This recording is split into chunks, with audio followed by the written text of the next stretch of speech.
Hi and welcome to this week's GRIDGIRL Vodcast with me, Helena, bringing you all the latest news in the F1 world. So I have quite a bit to catch you up on since our last video, which was on Monza. So obviously we had the Mugello race and we've just had Sochi on Sunday. So I'll give you the rundown through each team with a bit about kind of how's gone on recently. But in terms of paddock news, it's been fairly quiet the past couple of weeks. Actually, probably the biggest news we've had recently is the news that Sebastian Vettel has managed to secure a seat now for 2020. So he will be moving to Racing Point, which will be Aston Martin as of next year, which means, unfortunately, Checo Perez is without a seat at the moment. Now, Sergio kind of suggested that he wasn't really told until the last minute, and there was not really a discussion, kind of similar to how Seb was removed, let's say, from Ferrari. But in terms of the team being interviewed, so Otmar Zafna basically said that, we do have to kind of leave these things to the last minute because you don't want your driver jumping ship if, the deal's not going to happen. So I can understand it from both sides, but unfortunately at the moment that does leave Checo without a seat. What that means for him, we don't know. There is still quite a few seats up for grab on the pits, so in the paddock even, but, it's looking like realistically it's either going to be Haas, or probably Alfa Romeo, maybe. Worst case scenario, maybe AlphaTauri, but I don't really see that happening. And there has been discussion this week about potentially Red Bull, but I don't really see that happening when they've got such a strong driver in Verstappen. So we'll have to see on that one. In Mugello, we did see the 1000th Grand Prix for Ferrari, so there were quite a few celebrations over the weekend. They had quite a big party in Italy with a big kind of dinner that evening, and, kind of celebrating the history that Ferrari has brought to the sport, being pretty much the longest standing team within the sport. However, at the moment, they're having pretty much their worst year on record, so unfortunately that's it's sad for Ferrari to see them in the state they're in at the moment when they've had such glory, but it's unfortunately, what we're seeing at the moment. Mugello also saw fans return, so it was our first race with fans. So there was around 3,000 fans at Mugello, quite spread out. So you didn't really notice them there. We did also see them this week in Sochi, so there was a much larger number of fans there, really, and they were a lot more visible and more of a presence, certainly within the Russian Grand Prix. And, it's nice to see fans back in the races, but do I think they'll be there long term? Probably not. We are unfortunately starting to see what is the second wave of coronavirus, so unfortunately that probably means we'll be seeing a return of races behind closed doors, and maybe changes within the calendar, but hopefully, touch wood, we will get the rest of the season that we are wanting, and that would be really nice to see. So Mercedes have had a very interesting couple of weeks. Really, actually, the past two races have been quite interesting for the team, and not just the drivers, but a lot going on. So, Valtteri kind of had his down in Mugello and his up in Sochi. So, we saw him have a bit of a poor qualifying in Mugello, which wasn't really his fault, which was kind of, he had to back out of his fast lap in Q3 due to Ocon having his spin off the track, which did impact a lot of drivers on that lap, but certainly impacted Bottas from gaining pole that week. And, it kind of put him in an awkward situation, kind of left him sat behind Hamilton all weekend. However, in Sochi, we saw a very different story. So he was quite close in the qualifying, and then unfortunately the Red Bulls got in the way of that. But, he overtook in the race and meant that he went on to win. There was a bit of a tussle, and unfortunately Hamilton, as I will touch on now, was impacted a lot within Sochi. So we saw him gain a 10-second penalty for basically doing a practice start in an unsafe area. Now, the FIA rules are quite confusing on this. So I think it's 19.1 basically states that they have to do it within the pit kind of exit, or in the pit lane, before the lights, and they have to be on the left side, leaving enough room for enough car to get through. However, point 2 basically says you can't do it at all, and you shouldn't do it in the pit lane. So it's a bit grey, let's say. Not very self-explanatory, and probably an area that does need looking at by the FIA in terms of the rules. But it did mean he got that 10-second penalty. Now, it was 2 separate penalties for trying to do starts that weren't within the right place, I guess. He also picked up 2 points on his races licence. Now, Hamilton has incurred quite a few points this year, and is currently on 10 points, which means if he's to get another 2 points on his racing licence this year, or within the next, I think it's 4 races, so, not that many, he could actually face a race ban. Now, Hamilton was very vocal about this after the race, saying, they're trying to stop me from winning. And you could see the anger, especially when, and this was something that Mark Webber pointed out, that actually you look at Romain Grosjean, who is the king of incidents, and he doesn't have any points this year on his racing licence. So, look at it how you will. So unfortunately for Hamilton, it meant that he didn't get the finish he wanted. He came 3rd. However, Mugello worked really well for him with all the debacle that was going on with the crashes in the background, the red flags. He came 1st and actually benefited from everyone's misfortune, really, just by getting straight out in front and staying out there. So he had the pole, he got the win in Mugello, and, that was kind of how it worked. So a bit of mixed fortunes for Mercedes over the past couple of weeks.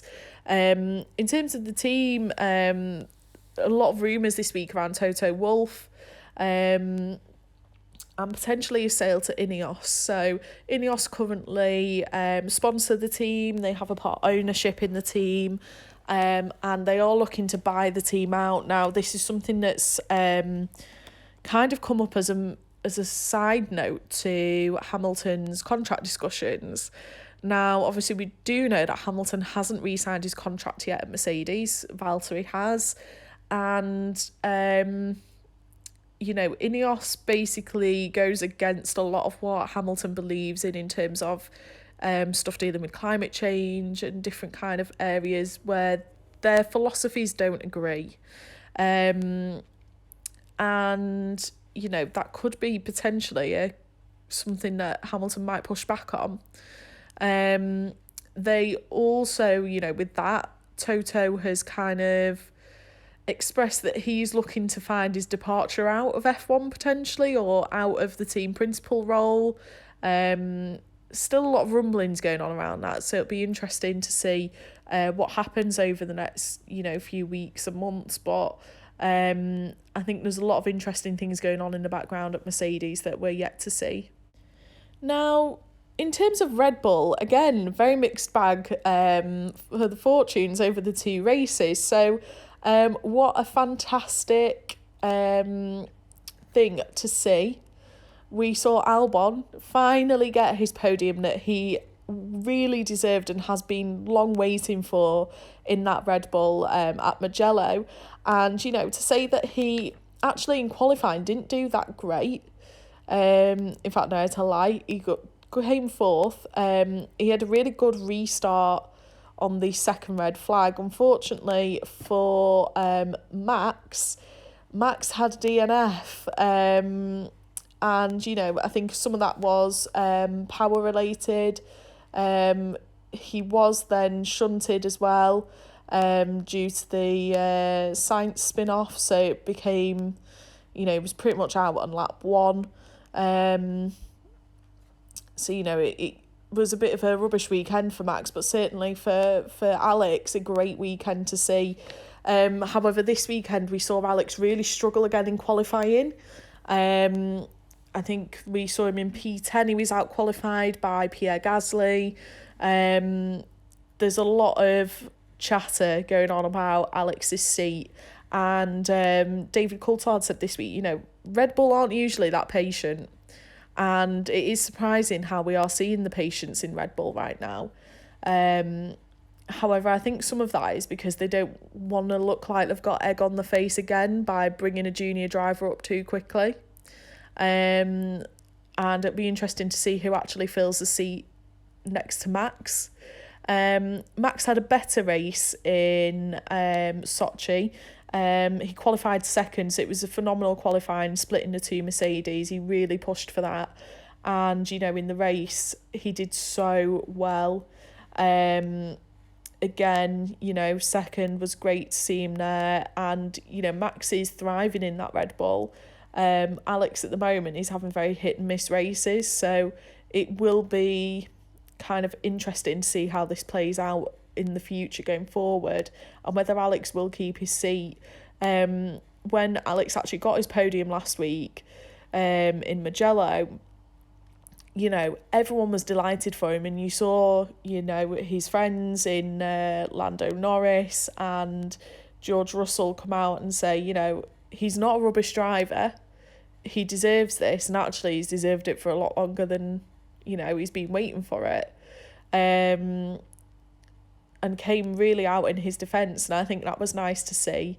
I'd like to see Alex keep his seat. I think he is a phenomenal driver. I think he's had a hard time, and I think Red Bull are very quick to cast aside drivers, but it'd be nice to see the Twitch quartet stay together. And, going into 21 and 22, it'd be really nice to see him up at the front with Red Bull.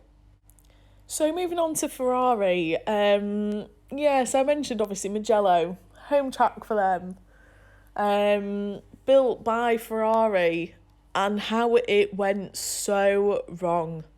For the 1,000th race there, every Ferrari fan would have been bitterly disappointed.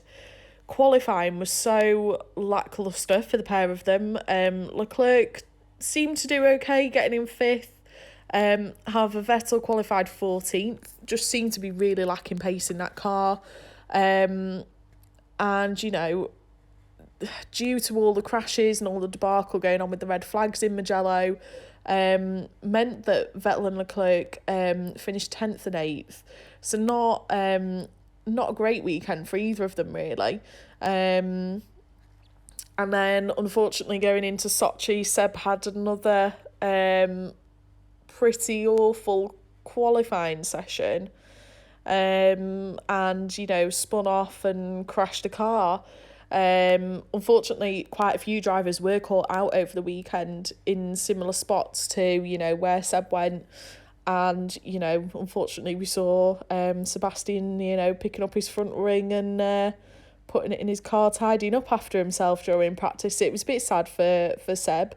In terms of the race, well, was it any better? Not really.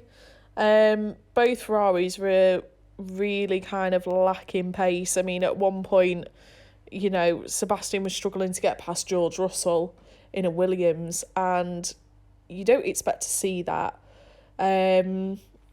Leclerc was fighting with the car as well, so neither of them had a particularly good race.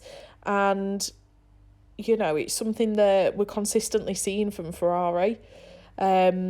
Like I said before, it's a shame to see them in this situation, but I think my fear now more is for Carlos Sainz going there I mean, I know as Seb says, every person is a Ferrari fan, everyone's a Ferrari fan, but is that Ferrari dream turning into a nightmare? Potentially could be. However, in other Ferrari news, we did see Stefano Domenicali be appointed in terms of the new CEO of F1, and he brought great success to the F1 team at Ferrari. So it'd be nice if we could see somebody who brings back that fire like Stefano had when he was there. So it'll be interesting to see how Ferrari can turn their fortunes round over, certainly the next few races, but definitely over the next couple of years and into the regulation changes in 2022. So Racing Point have had very mixed fortunes over the past few weeks. Obviously, Lance had the fantastic podium in Monza, and over the past couple of weeks hasn't done too badly. In terms of qualifying, both him and Sergio have qualified strongly over the 2 weeks. Sergio actually qualified, I think it was 4th this weekend, 7th the weekend before. Lance around 6th place usually, so they're kind of striving towards the top of that midfield, in terms of the best of the rest. Unfortunately, in terms of Mugello,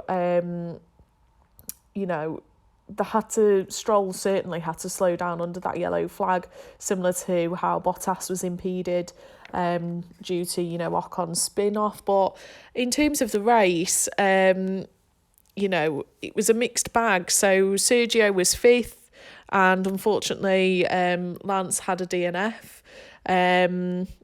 due to, the crash on the second restart. I think it was just after the second restart, he ended up crashing. I think he kind of got a little bit caught up and got away with it, and then kind of didn't. And,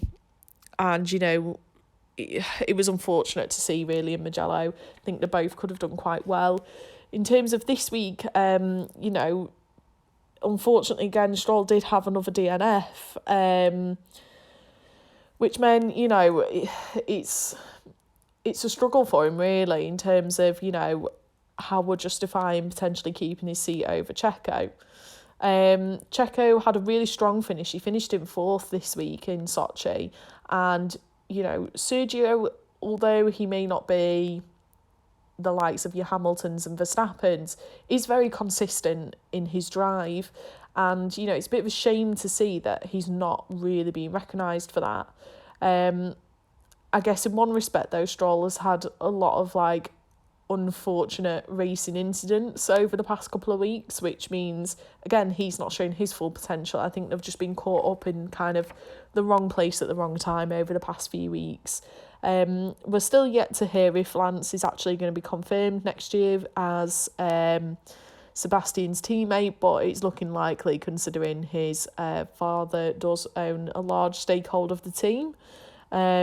But we'll see. So that'll be one to find out definitely over the next couple of weeks.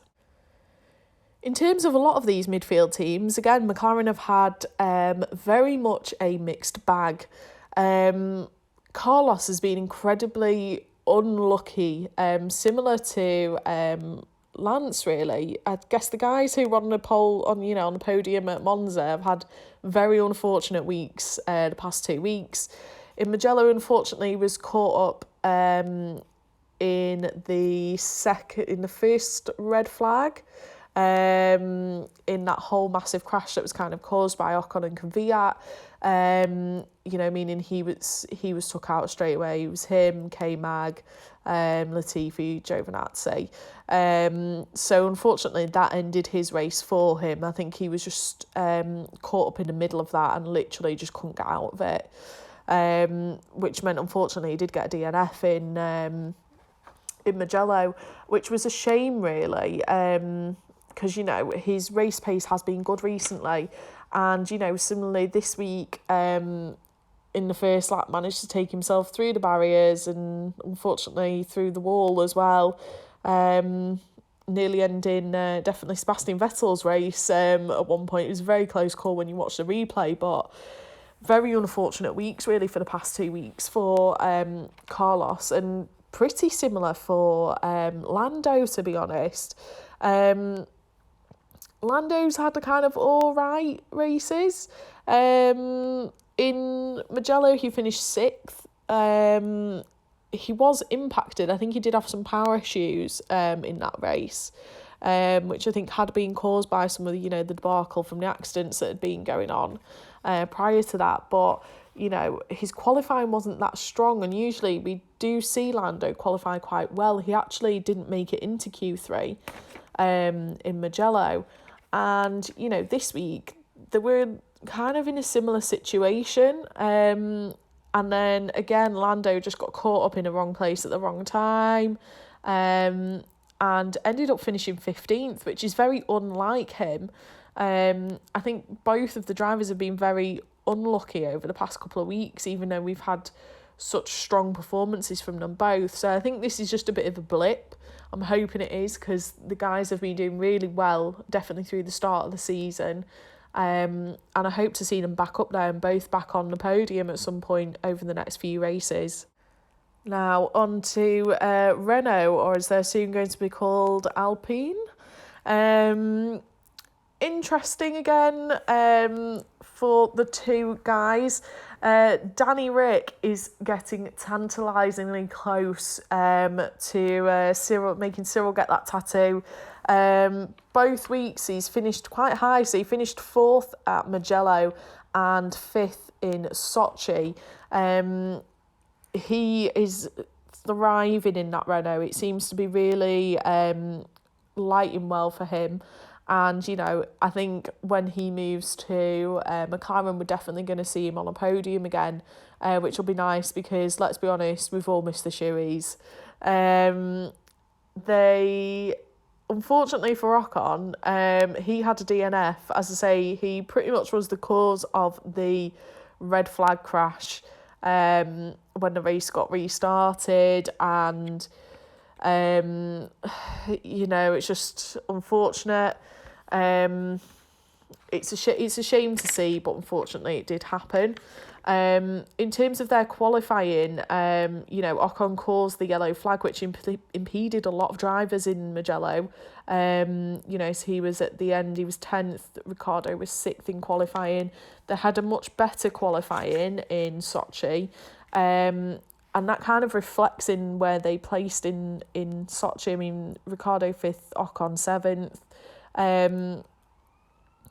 Be interesting to see how that dynamic changes next year as well, with Fernando coming on board. We saw Fernando going to the factory in the UK this week, and it's weird to see him back at the team that got Fernando his 2 world championships. So let's see what happens over the next couple of weeks, and hopefully it'll be interesting going into next year. So AlphaTauri, off the back of the win in Monza, unfortunately for Gasly, Mugello meant he was out in lap 1. He was pretty much shunted due to the Sainz spin, which meant he was took out by Grosjean and Raikkonen. And it ended his race pretty much by the second corner. Kvyat, unfortunately, was the cause of the crash after the, I think it was the second red flag. It was just a bit of a disaster, really, for the pair of them, Mugello. Obviously, Gasly DNF'd, Kvyat came 7th, but I mean, only, 12, 13 of them finished the race? I think it was 12. Sochi was a bit better for them. They qualified quite well in terms of, in the top 10, and they pretty much finished where they actually started. So, it was an interesting kind of weekend for them. Probably not the best track for them, but I think they knew that going into this weekend. Daniel is good at Sochi. Obviously, he's Russian. It's his home race. So I think this is probably one of the few times this year that he's actually, out-qualified and, finished above Gasly. Seats are still up for grabs at AlphaTauri, so it'd be very interesting to see what happens over the next couple of weeks. I think, In terms of Christian Horner saying that they were quite close to agreeing the driver lineup for next year at Red Bull, I think that hopefully means they've made the decision at AlphaTauri what's going on. I think a lot of their decision will weigh on if Pierre comes back to Red Bull. If Pierre doesn't come back to Red Bull, is Alex going to go back to AlphaTauri? And if so, does that mean that potentially somebody else is coming in at Red Bull? Who knows? We'll just have to wait and see on that one. Hopefully we'll get some answers over the next couple of weeks in terms of their driver lineup for 2021. Well, a bit of a surprising couple of weekends for Haas. And Mugello, I mean, unfortunately, Kevin Magnussen was took out in that crash that saw, him, Sainz, Latifi and Giovinazzi out. But interesting to hear Romain Grosjean on the radio asking, what are they trying to do? Are they trying to kill us all? Considering he's the only driver this year that's had a black and white flag for his driving. Yeah, interesting, very interesting. Unfortunately, he... Obviously, K-Mag didn't finish the race in Mugello. Grosjean came 12th. I mean, at one point, they were running 3rd and 4th after all the debacle, but the first debacle anyway, but then unfortunately the second debacle kind of ruined their weekend for them. This weekend, again, a bit of a mixed bag. So, Kevin Magnussen was quite high up this weekend. He managed 12th. So they're getting closer to those points. Grosjean finished 17th, with only Russell behind him. And, neither of them had a fantastic race, but it was kind of slightly better than usual. Haas still haven't confirmed their driver lineup for next year, and I think that is very telling at the moment. So we will see in terms of what Gunther and Jean decide. I think Gunther's had enough of them, really. But which one is he actually going to get rid of? I think the likelihood is one of them will go. I don't know which one. I would imagine Romain, because Romain has expressed interest in potentially retiring. And, Gunther Steinberg has basically said that... Gunther Steiner has just basically said that he would look at bringing a new driver into the team or a younger driver, or they are looking at options. Who knows, this could be an option for Perez. Whether he'd want to be that far down the grid, who knows, but 2022 regulations could bring Haas back up the order again. But unfortunately, we've got a while to wait to see that. So, Williams saw the last race in Mugello was the last race we saw Frank and Claire Williams as the team principal and deputy team principal. Giralton are kind of trying to keep the stability there, and we currently have basically somebody that's stepped in at the moment for the time being. Seems like a relatively nice guy. Do I think it'll be a long stick? Probably not. But, just to kind of see them till the end of the season, till they've decided what they're actually going to do.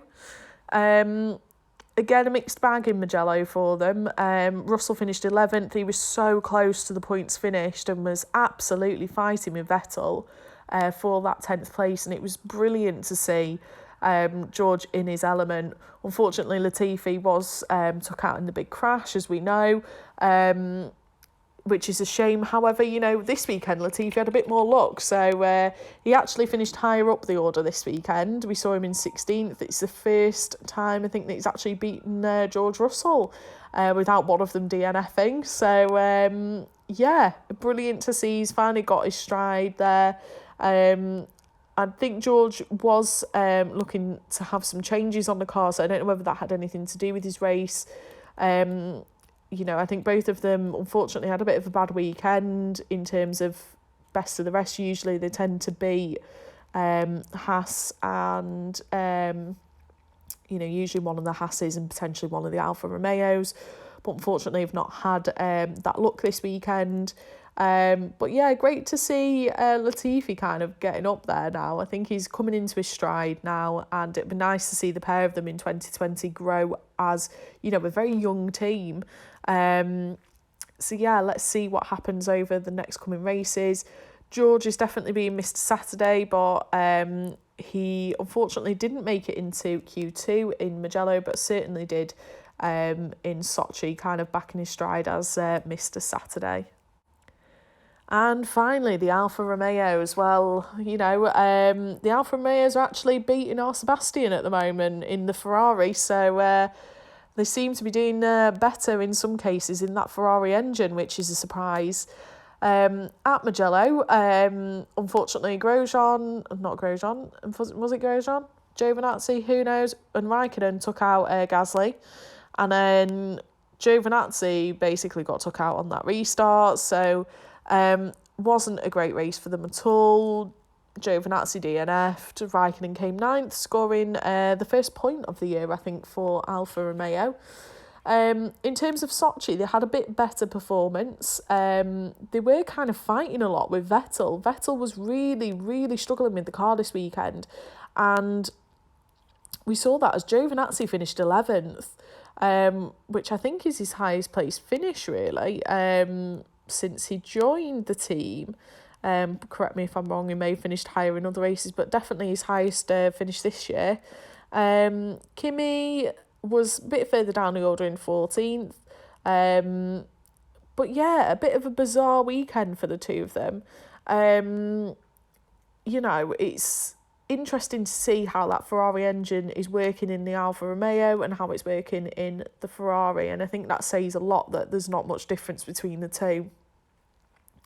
When you're seeing kind of Vettel fight with Giovinazzi and Kimi for places, it seems madness. And, they're supposed to be the sister team, the kind of, not the worst team, but the kind of team that don't do as well as the main team. They're the B team. The B team's outstriking the A team at the minute. So questions, I guess, have to be asked. They've still not confirmed the driver lineup for next year. Kimi's not really said anything. I mean, does he ever?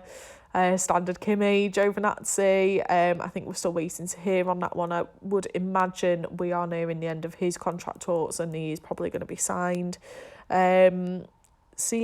Interesting times ahead for Alfa Romeo. I think if we see them, whooping Vettel again, it's not going to look great for Ferrari. So watch this space, definitely.